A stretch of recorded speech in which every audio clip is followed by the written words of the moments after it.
Lusail Stadium. The showpiece stadium for the tournament that will host the opening fixture and the final as well as other key matches is Lusail Stadium. This stadium was designed by Foster and Partners, and it can accommodate up to 80,000 spectators, which is the highest capacity out of all stadiums. Its design has been inspired by the Fanner lantern that is characterized by its interplay of light and shadow. Lusail's shape and facade echo the intricate decorative motifs on bowls and other vessels, characteristic of the golden age of art and craftsmanship in the Arab and Islamic world. The stadium was opened this year very much behind schedule, and it is 10 miles away from the Doha city center. At the end of the tournament, most of the seats will be removed and donated to developing countries, as the new city of Lusail will not need its own football stadium after 2022. Number 2. Al Bayt Stadium. One of the larger stadiums, the Al Bayt Stadium will stage matches right through to the semifinals of the competition. It is set to host 9 matches, and will be the stage for the opening ceremony and opening match between hosts Qatar and Ecuador. This stadium has the second highest capacity, accommodating 60,000 spectators.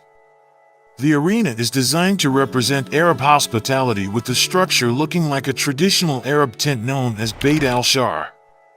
The stadium's design honors Qatar's past and present, while being a model of green development and sustainability. Because temperatures in Qatar can top 30 degrees Celsius even in November, it will also have a retractable roof to keep out the heat. Located 27 miles away from the city center, it is the furthest stadium from Doha, but fans not wanting to leave can stay in its plush 5-star hotel and experience the luxury amenities at its shopping center, which will be opened at the venue. Number 3. Al Janoub Stadium. The futuristic design of the Al Janoub Stadium is inspired by the sails of the dhow boats traditional to the country of Qatar and a nod to the coastal city's maritime heritage. It boasts a retractable roof and an innovative cooling system to ensure the ground can hold events all year round, even during the searing heat of the summer months. It was designed by the world-renowned late British-Iraqi architect, Zaha Hadid. The funny thing about this stadium is when Hadid's design was first released and went viral, commentators suggested the stadium looked more like a woman's private parts. Al Janoub Stadium was the first of the World Cup stadiums to be completed back in the summer of May 2019, and it has a capacity of 40,000. Number 4. Stadium 974. In a first for the World Cup, this stadium has been made from 974 shipping containers and other modular steel elements, echoing the nearby port and the industrial history of the plot.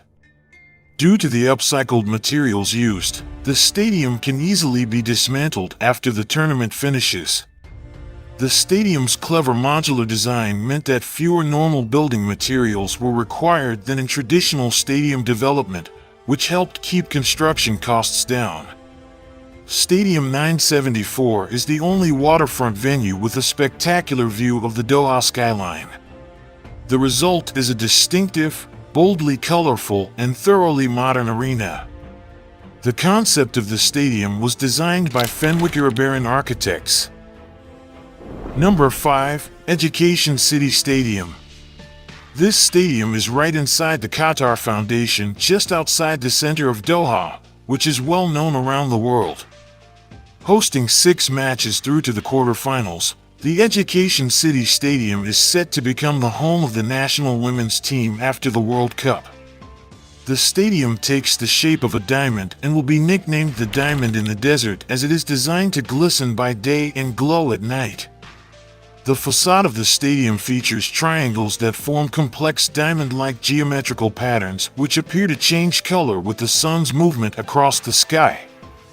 Like diamonds, the stadium's design represents quality, durability, and resilience, and will become something to be treasured, both for the memories it holds and its future value to the country. Number 6. Ahmed bin Ali Stadium.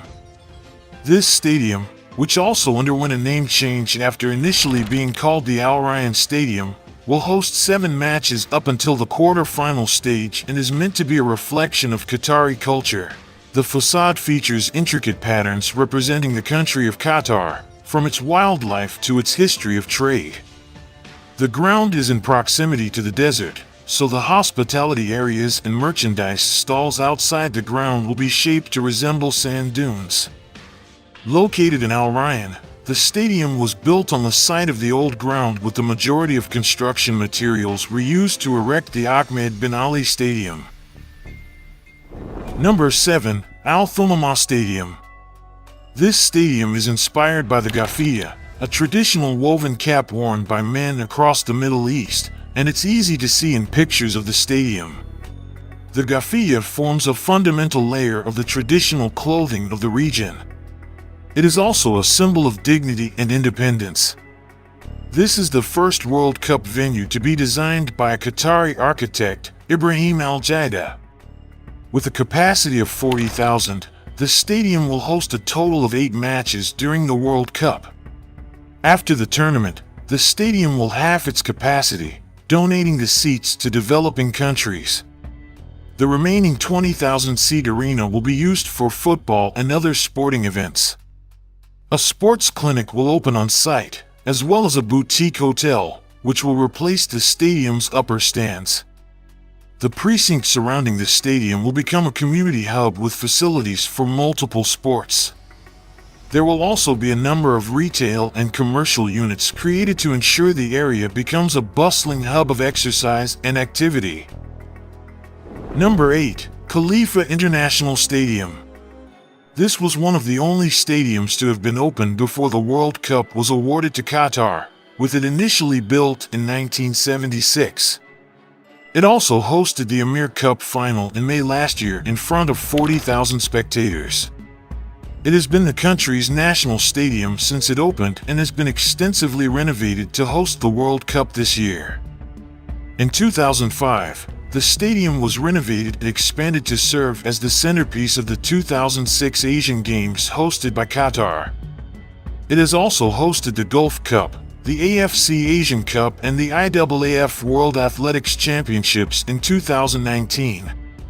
The stadium, which includes sweeping arcs and partially covered stands, is the centerpiece of Aspire Zone, a sports complex that includes Aspire Academy for Sports Excellence and many other sporting venues.